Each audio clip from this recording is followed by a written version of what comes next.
Welcome back. So next point जो आपला आहे तो आहे uniform circular motion. It is uniform circular motion. An object moving with constant speed along a circular path is said to be uniform circular motion. समजा एखादी वस्तू जर constant motion जर फिरत असेल त्याला काय डेफिनेशन आहे बघा. An object moving with constant speed along a circular path is said to be uniform circular motion. म्हणजे जगातली कुठलीही वस्तू जर एका कॉन्स्टंट असणाऱ्या त्याच्या मोशननं फिरत असेल, so object moving with constant speed along a circular path is said to be uniform circular motion. त्याला आपण काय म्हणतो, UCM. आता खूप एक्झाम्पल आहेत की जे युनिफॉर्म सर्क्युलर मोशनमध्ये परफॉर्म करतात. The moon which is revolving round the earth in a circular orbit. त्यानंतर अर्थ रिव्हॉल्विंग राउंड दी सन, ती सुद्धा कशी आहे, कॉन्स्टंट युनिफॉर्म सर्क्युलर मोशनच आहे. म्हणजे एखादा आपण इलेक्ट्रॉन जरी कन्सिडर केला तर electron which is revolving around the positively charged proton, it is also example of uniform circular motion. So uniform circular motion means suppose any object or any body which is moving with constant speed along the circumference of circle, it is called as uniform circular motion. So there are as well as non-uniform circular motion. If the particle which is moving along the circumference of circle with variable speed, समजा एखादा particle आहे जो along the circumference of circle फिरतोय, मात्र त्याचं असणारं जे speed आहे ते कसं आहे, व्हेरिएबल आहे, म्हणजे स्थिर नसेल तरी सुद्धा आपण त्याला काय म्हणू शकतो, तरी त्याला आपण म्हणू शकतो non uniform circular motion. So first of all काय म्हटलं आपण, युनिफॉर्म सर्क्युलर मोशन काय, an object moving with constant speed along a circular path, त्यालाच काय म्हणायचं, is said to be uniform circular motion. Okay. तर नेक्स्ट आपल्याला पुढं आहे पिरियड. तर पिरियड म्हणजे काय ते आपल्याला पाहायचं आहे. सो नेक्स्ट पॉईंट आपला पुढचा आहे तो काय आहे, पिरियड आहे. ओके, ठीक आहे. पिरियड म्हणजे काय म्हटलं जातं, actually the time taken by particle to complete one revolution, it is called as a period. समजा एखादी वस्तू आहे जी सर्क्युलर मोशनमध्ये फिरते, एखाद्या वस्तूला ती असणारा सर्क्युलर ट्रॅक किंवा सर्क्युलर पाथ पूर्ण करण्यासाठी किंवा एक फेरी पूर्ण करण्यासाठी घेतला गेलेला जो वेळ आहे त्यालाच आपण काय म्हणतो, पिरियड किंवा periodic time. The time taken by particle to complete one revolution, it is called as a period. आता हे जे पिरियड आहे त्याचं जे सिम्बॉल आहे, तर पिरियडचं सिम्बॉल कशाने दाखवायचं, दॅट इज टी. टी या सिम्बॉल चा वापर करू शकतो आपण काय दाखवण्यासाठी, पिरियड दाखवण्यासाठी. ओके. पहिल्यांदा आपण काय म्हटलं, युनिफॉर्म सर्क्युलर मोशन म्हणजेच काय म्हटलं, an object moving with constant speed along the circular path, यालाच आपण काय म्हणतो, युनिफॉर्म सर्क्युलर मोशन असं म्हणतो, म्हणजे UCM. त्यानंतर त्याचे एक्झाम्पल्स आपण सांगितले, जसं की म्हटलं आपण moon which is revolving round the earth किंवा earth which is revolving round the sun. हे कसले एक्झाम्पल्स आहेत, हे तर हे सगळे युनिफॉर्म सर्क्युलर मोशनचे एक्झाम्पल्स आहेत. ओके. नेक्स्ट आपण काय म्हटलं, पिरियड. ओके. आता पिरियड म्हणजे आपण काय म्हणतो, the time taken by particle to complete one revolution, it is called as a period. म्हणजे एक फेरी पूर्ण करण्यासाठी घेतला गेलेला जो वेळ आहे त्यालाच आपण काय म्हणायचं आहे, पिरियड असं म्हणायचं. सो फॉर एक्झाम्पल जर विचार केला आपण, तर moon which is revolving round the earth, जसं की आपण 30 days on an average consider करतो, म्हणजे एक महिना, बरोबर आहे, किंवा पावसाळा असेल, उन्हाळा असेल, हिवाळा असेल, period. So the time taken by particle to complete one revolution. आता पिरियड म्हटलं तर ते आपण कशामध्ये बोलू शकतो? So period which is measured in second, ते आपण कशामध्ये बोलू शकतो? सेकंदामध्ये बोलू शकतो. ओके. सो देअरफॉर इथं आपल्याला काही दिलेलं आहे बघा. So consider an object. समजा एक ऑब्जेक्ट आहे ऑफ मास एम. समजा एक ऑब्जेक्ट आहे ज्याचं मास काय आहे? एम आहे. अँड त्याचं असणारं स्पीड जे आहे ते काय आहे? टी आहे. सो आला the circle of radius R. Okay. समजा सो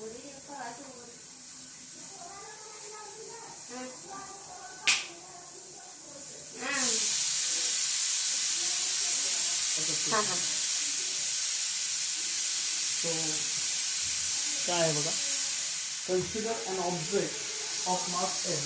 समजा एक ऑब्जेक्ट आहे ज्याचं मास काय आहे? एम इतकं आहे आणि ज्याचं स्पीड काय आहे? बी इतकं आहे along the circle of radius R. एक सर्कल आहे ज्याचं रेडियस काय आहे? आर इतकं आहे.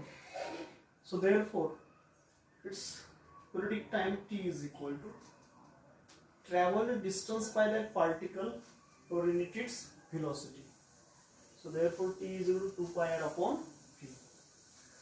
So here speed म्हणजे त्याचा वेग सुद्धा आपण काढू शकतो. हा v इकडे घ्या, t इकडे घ्या. v च्या जागी t लिहा, t च्या जागी v लिहा. v ची किंमत येईल. So speed v is equal to 2 pi r आहे असा अपॉन t. आपण म्हटलेलं आहे वेग बरोबर अंतर भागिले काळ. सो काळ बरोबर काय होईल मग? अंतर भागिले वेग. ओके. वेग बरोबर अंतर भागिले काळ. तर बऱ्यापैकी तुमच्या मनामध्ये असं आलं असेल की हे अंतर कसं? ज्यावेळी सर्क्युलर पाथमध्ये ऑब्जेक्ट फिरत असणार आहे तर सर्क्युलर पाथमध्ये ऑब्जेक्ट फिरत असताना त्याला असलेलं जे त्याचं अंतर आहे ते अंतर काय आपण घेणार आहे? एखादी वस्तू जर सर्क्युलर पाथमध्ये फिरत असेल तर त्याचा डिस्टन्स आपण काय कन्सिडर करतो? जिथून सर्क्युलर पाथमध्ये फिरायला तो चालू झालेला आहे त्याच ठिकाणी तो काय होणार आहे? परत येणार आहे. म्हणजे त्याचं total distance travel by that particle हे काय असणार आहे? 2 pi R. Okay. So distance काय होईल बघा? 2 pi R upon V. So therefore speed is equal to 2 pi R upon T. याला आपण म्हटलं equation number first. Okay.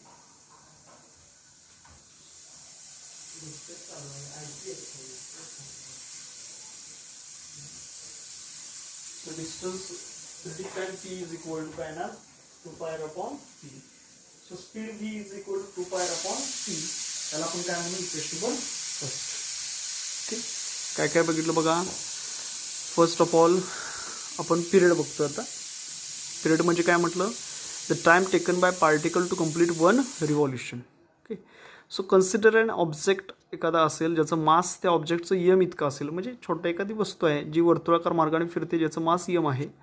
Speed त्याचं व्ही आहे आणि तो along the circle of radius r radius आहे त्या सर्कलची. So periodic time t is equal to distance upon velocity 2 pi R upon V. So speed v is equal to काय येणार सांगा? 2 पाय आर अपॉन टी असं येणार. याला आपण म्हटलं इक्वेशन नंबर फर्स्ट. आता नेक्स्ट आपल्याला पुढं काय मागायचं आहे बघा? Radius vector. काय व्हायचं आहे? Radius vector. So radius vector कसं फाइंड आउट करणार? So radius vector it is nothing but next काय आहे बघा? Radius vector.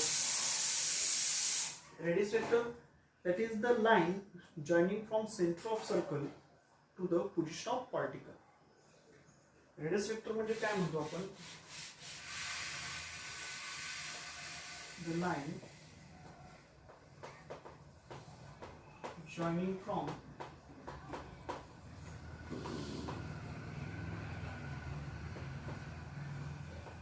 center of circle to position of particle.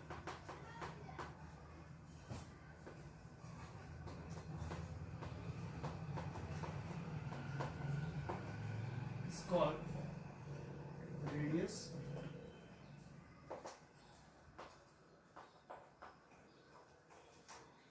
बघा रेडियस वेक्टर म्हणजे आपण काय म्हटलं, the line joining from centre of circle to position of particle, it is called as a radius vector. Okay, बघा radius vector म्हणजे काय म्हटलं आपण, the line joining from centre of circle to position of particle, it is called as a radius vector.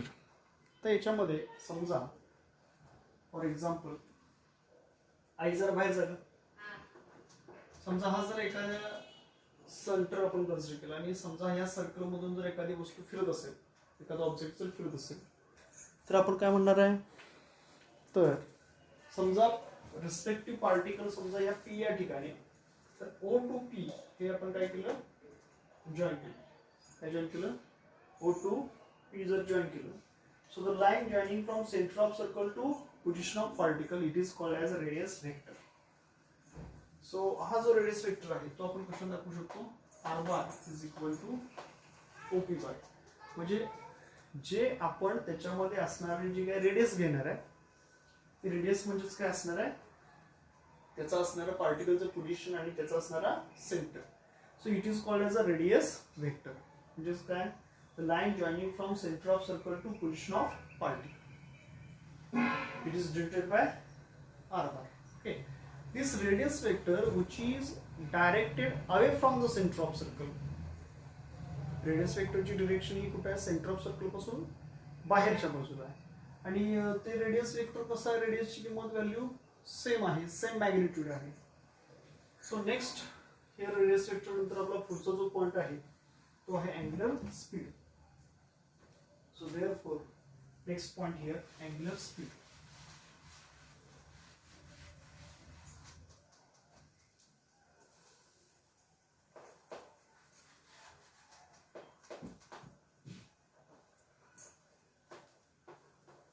angular speed omega. The angular speed of omega आपण कशाला म्हणणार आहे, angular speed omega. So here consider a particle which is moving along the circumference of circle in an anticlockwise direction. समजा आता या ठिकाणी समजा P हा पार्टिकल एक आहे, पी हा एक आहे म्हटलं आपण पार्टिकल आहे, आणि एखादा पार्टिकल जो आहे तो along the circumference of circle काय होतो, मूव्ह होत असेल, फिरत असेल in an anticlockwise sense, then the radius vector describes equal angle in equal interval of time. Okay, so it is nothing but its angular displacement. त्याला आपण काय म्हणणार आहे पहिल्यांदा, angular displacement. So angular displacement means what, that is denoted by theta, angular displacement.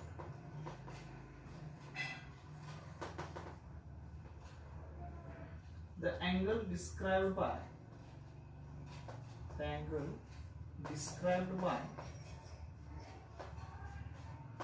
radius vector in a given time, the angle described by radius vector in a given time, it is called as a angular displacement. आणि ते जे angular displacement आहे ते आपण कशाने दाखवणार आहे, so angle described bye radius vector in a given time. समजा हा इथे जो पार्टिकल मी म्हटलं, तो पार्टिकल जर कंटिन्युअस फिरत असेल, which is performing uniform circular motion along the circumference of circle.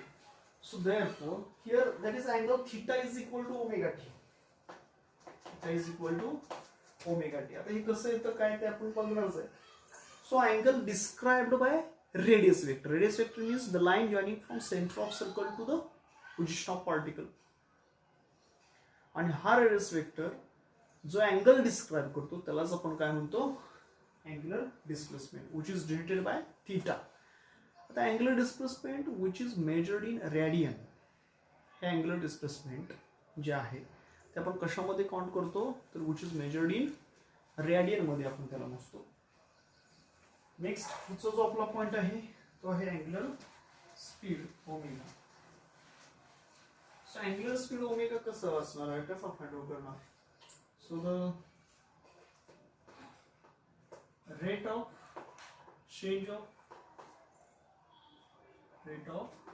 change of angular displacement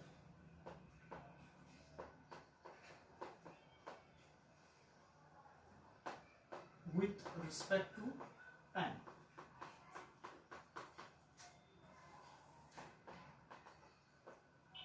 So angular speed omega is equal to rate of change of displacement with respect to time. So omega is equal to what? D theta upon dt. It is rate of change of angular displacement with respect to time. Angular displacement d theta in time dt. So this is a angular speed omega. Okay.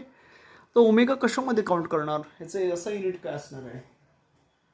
हे angular displacement आपण कशामध्ये मोजतो? Radian मध्ये मोजतो.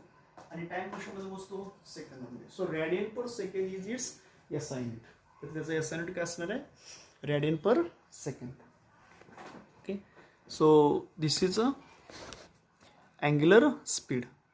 So period, radius vector and angular speed. Here next point is that expression for centripetal acceleration. पुढचा जो आपला point आहे तो आपल्याला इथं पाहायचा आहे. काय आहे point?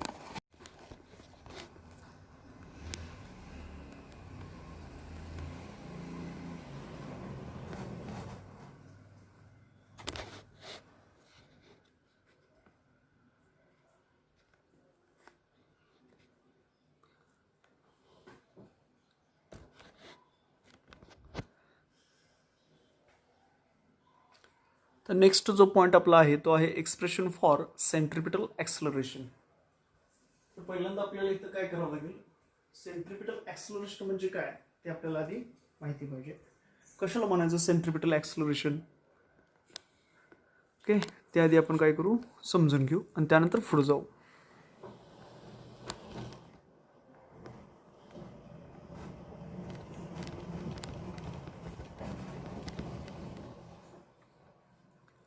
Okay. So centripetal acceleration कशाला म्हणायचं ते आधी आपल्याला पाहिलं पाहिजे. लक्षात घ्या, दोन प्रकारचे फोर्सेस आहेत. सेंट्रिपिटल फोर्स एक आहे आणि सेंट्रिफ्युगल फोर्स एक आहे. सेंट्रिपिटल म्हणजे काय आणि सेंट्रिफ्युगल म्हणजे काय हे आपल्याला आधी बघणं गरजेचं आहे. Okay. So the force which is acting along the radius and directed towards the center of circle, it is called as a centripetal force. असा फोर्स की जो which is acting along the radius आणि तो कुठे आहे? Directed towards the centre of the circle. असा force की जो रेडियसच्या अलॉंग आहे आणि towards the centre of circle आहे, त्याला आपण काय म्हणणार आहे? सेंट्रिपिटल फोर्स असं म्हणणार आहे. सो इथं जे एक्सप्रेशन आहे ते आहे expression for centripetal acceleration. Centripetal acceleration म्हणजे काय? The acceleration which is acting along the radius, okay, but directed away from the center of circle, sorry, directed towards the center of circle, it is called as a centripetal acceleration. So here diagram आपल्याकडे आहे. हे diagram नुसार बघा काय आहे. Diagram नुसार consider a particle which is moving along the circumference of circle in an anticlockwise sense. So P be the position of the particle, so OP bar is radius vector. Okay. Along x axis, along y axis आपण त्या ठिकाणी एक perpendicular draw केलेला आहे. Perpendicular draw केल्यामुळे त्याचं x आणि Y component काय झालेले आहेत? चेंज झालेले आहेत. So therefore here theta is equal to omega t and so त्याचं डेरिव्हेटिव्ह जर आपण घेतलं तर काय येणार बघा? Theta is equal to omega t. Derivative जर घेतलं तर d theta upon d t is equal to omega. So x and y components of the radius vector r bar will be r cos theta and r sin theta respectively. कसं काय ते r cos theta r sin theta? Generally बघा, एखादा जर object जर circular motion perform करत असेल तर या ठिकाणी मी दाखवतो बघा.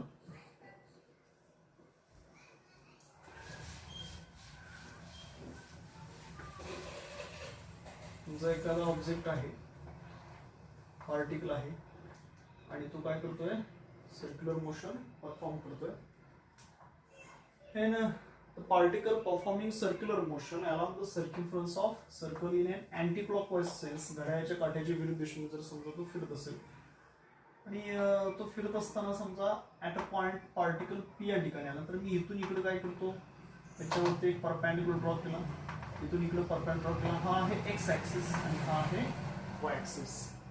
मी याचं OP bar means radius vector r bar आहे. सो इथं असणारा हा जो आहे परपेंडिक्युलर काय झाला 90 डिग्री झाला आणि इथं काय झाला अँगल थिटा तयार झाला. सो मी इथं कॉस थिटा अप्लाय करतो. ओके, तुम्हाला दिसते का?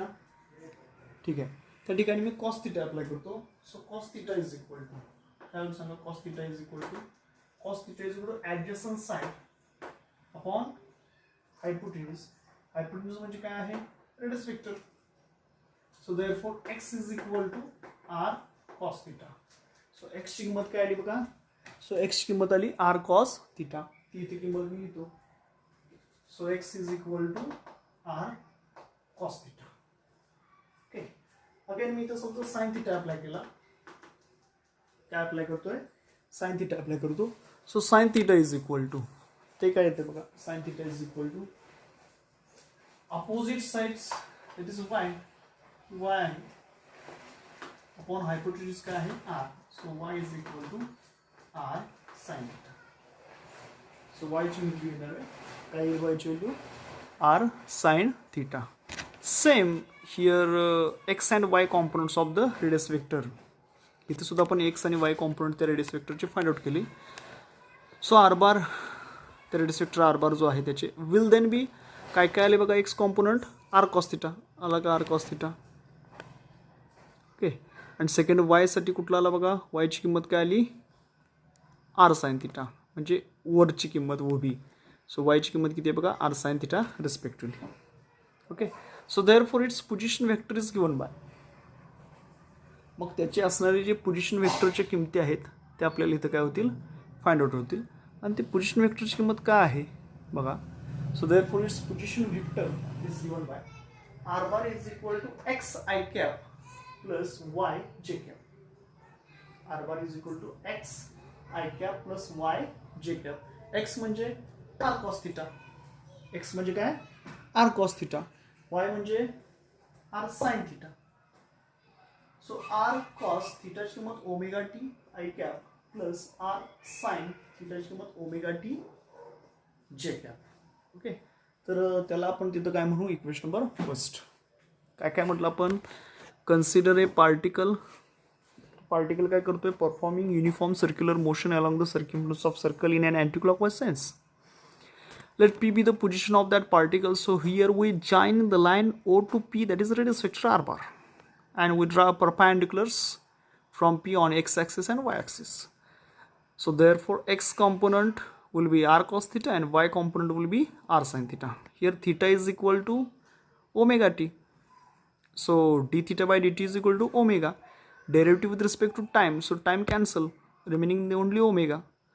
So therefore position vector जे आपल्याला 11 मध्ये झालेलं आहे काय असतं, r bar is equal to x I cap plus y j cap. x ची किंमत काय आहे, r cos theta, y ची किंमत काय आहे, r sin theta. So r bar is equal to r cos theta ची किंमत मी लिहिली ओमेगा टी आणि परत प्लस r sin theta ची किंमत omega T j cap. Okay, so this is a radius vector, but we know that radius vector is nothing but a distance. radius vector म्हणजे actually काय आहे, ते एक distance आहे. सो डिस्टन्स आहे म्हटल्यानंतर आपण काय म्हणू शकतो, so rate of change of distance with respect to time. आता ते व्हेक्टर आहे म्हणजे डिस्प्लेसमेंट आहे. So rate of change of displacement with respect to time, that is nothing but a velocity. So therefore instantaneous velocity is given by derivative of that distance. It is nothing but instantaneous velocity. So v bar is equal to dr bar by dt bar. So derivative of this, so derivative of cos omega t minus sin omega t, derivative of cos omega t minus sin omega t, and again derivative of this sin omega t, that is omega. बघा r आहे असाच, r आहे असलेला derivative of cos omega टीचं आपण आता काय घेणार आहे तर derivative d by d t cos omega t derivative minus sine omega t आणि again derivative of this omega t तो काय येणार आहे omega i cap as it is. Okay i cap जो आहे तो आहे असाच आहे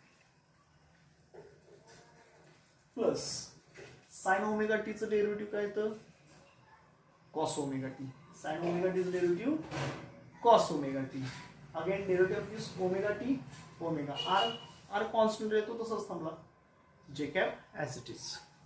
okay so therefore v bar is equal to d r bar by d t common term घेतो मी इथं आर आहे इथं आर आहे कॉमन घेतला इकडे ओमेगा आहे कॉमन घेतला आतमध्ये काय राहील सांगा आर ओमेगा कॉमन घेतला minus sine omega t i cap. Okay इथं पण आपण आर ओमेगा कॉमन घेतला काय राहील सांगा cos omega t j cap. याला आपण काय म्हणू इक्वेशन नंबर सेकंड असं म्हणू. काय केलं बघा आर ओमेगा आपण फक्त बाळानो काय घेतला कॉमन घेतला सो आत काय राहणार आहे minus sine omega t i cap plus r omega common घेतला आत काय राहिलं सांगा cos omega t j cap. Okay तर ह्याला आपण इक्वेशन नंबर सेकंड म्हटलं हे जे आलेलं आहे त्याला इक्वेशन नंबर सेकंड म्हटलं.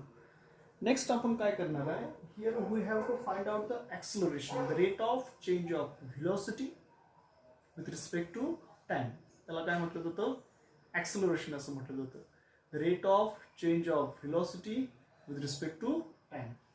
So d v by d t a bar is d v by d t r omega as it is again त्याचं डेरिव्हेटिव्ह घ्यायचं कॉन्स्टंट आहे r in omega derivative of sine omega t cos omega t derivative of sine omega t cos omega t again derivative of this omega t omega minus sine आहे असं i cap. Okay sine omega t derivative cos omega t again derivative of this omega t omega minus आहे असं i cap आहे असं.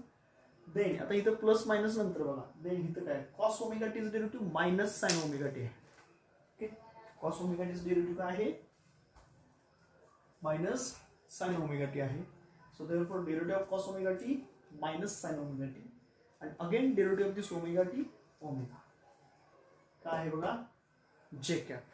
Okay so therefore a bar is equal to dv bar by dt is equal to काय काय आहे हे आता r मी आतमध्ये मल्टिप्लाय करतो मी मायनस मायनस कॉमन घेतला आणि इथं ओमेगा कॉमन घेतला आधीचा एक ओमेगा कॉमन घेतलेला ओमेगा काय होईल omega square into bracket r cos omega t i cap plus r sin omega t j cap.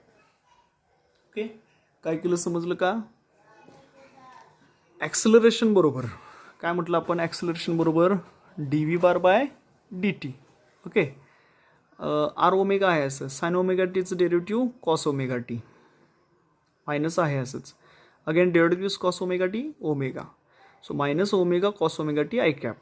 Okay again पुढं काय केलं आपण derivative of this cos omega t minus sine omega t again derivative of this omega t omega j cap as it is. So acceleration A bar is equal to d v bar by d t is equal to minus omega common घेतला आणि पहिला omega असं omega square झालं आणि आरनं आतमध्ये multiply केलं so r cos omega t i cap plus याला पण आरनं मल्टिप्लाय केलं r sine omega t j cap. Okay so is equal to काय येतं बघा is equal to minus omega square आहे असं r cos omega t i cap plus r sine omega t j cap म्हणजे काय आहे बघा वरती इक्वेशन नंबर फर्स्ट बघा आहे का इक्वेशन नंबर फर्स्टच म्हणजेच काय r cos omega t i cap plus r sine omega t j cap आहे का बघा यालाच काय म्हटलं आपण radius vector so minus omega square r bar this is the expression for हे इथंपर्यंतचं एक्सप्रेशन आहे खरं सेंट्रिपिटल ॲक्सिलरेशनचं. Okay so magnitude of acceleration magnitude म्हणजे निगेटिव्ह साइन काढून टाकायचं magnitude of acceleration a is equal to omega square r. So omega square v is equal to r omega व्हीची किंमत मी इथं लिहिली आर ओमेगा आणखीन एक मग आर ओमेगा लिहिल्यानंतर इथं व्ही स्क्वेअर आहे म्हणजे इथं काय पाहिजे होता आर स्क्वेअर त्याच्यासाठी मी आर ॲडजस्ट केला आणि छेदामध्ये लिहिला सो व्ही स्क्वेअर म्हणजे काय, r square omega square upon r, त्यातला एक आर कॅन्सल होईल वरच्यातला, म्हणजेच ओमेगा स्क्वेअर आर, म्हणजेच व्ही स्क्वेअर अपॉन आर. म्हणजेच एकच ओमेगा जर समजा ठेवला, ओके, एकच ओमेगा जर ठेवला तर आणखीन एक ओमेगा, हे ओमेगा एक लिहिला मी, आणि याच्यामध्ये राहिलं काय फक्त एक ओमेगा आणि r, v is equal to r omega, म्हणजे तिथं याची काय येईल omega v. So this is the expression for, कशाचं एक्सप्रेशन आहे, ॲक्सलरेशन्स. ओके, काय काय सांगितलं हे तुमच्या लक्षात आलेलं आहे. ओके, काय शंका असतील तर मला विचारा. याच्यामध्ये काय केलं, acceleration is equal to omega square r, v square म्हणजेच काय हो, आर स्क्वेअर ओमेगा स्क्वेअर, त्याला जर आरनं भागलं तर ही किंमत येईल. ओके, तर एक ओमेगा इथं लिहिला आणि दुसरा ओमेगा म्हणजेच काय, आर इंटू आणखीन एक ओमेगा म्हणजेच omega v. So this is expression for centripetal acceleration. हेच आपण सेंट्रिपिटल फोर्सच्या बाबतीत लिहू शकतो. सेंट्रिपिटल फोर्सच्या बाबतीमध्ये कसं लिहू शकतो, so therefore centripetal force F is equal to mass into acceleration. So F is equal to mass. Acceleration ची किंमत इथं आहे, काय आहे, r ओमेगा स्क्वेअर, जो omega square r. F is equal to m. Acceleration ची किंमत इथं आहे, काय आहे, v square upon r. F is equal to m. आहे असं, acceleration ची किंमत इथं आहे, काय, v omega. So this is the expression for centripetal force. Okay, we know that centripetal force F is equal to काय असतं, मास इंटू ॲक्सलरेशन असतं. एम तसंच ठेवा, ॲक्सलरेशनची किंमत काढली आत्ता, काय आहे बघा, आर ओमेगा स्क्वेअर. एम तसंच ठेवा, ॲक्सलरेशनची किंमत काढली आत्ता इथं, काय आहे बघा, v square upon r. M तसंच ठेवा, एक्सची किंमत काढली इथं, काय आहे बघा, व्ही ओमेगा. ओके, तर this is the expression for centripetal force. Okay, finish.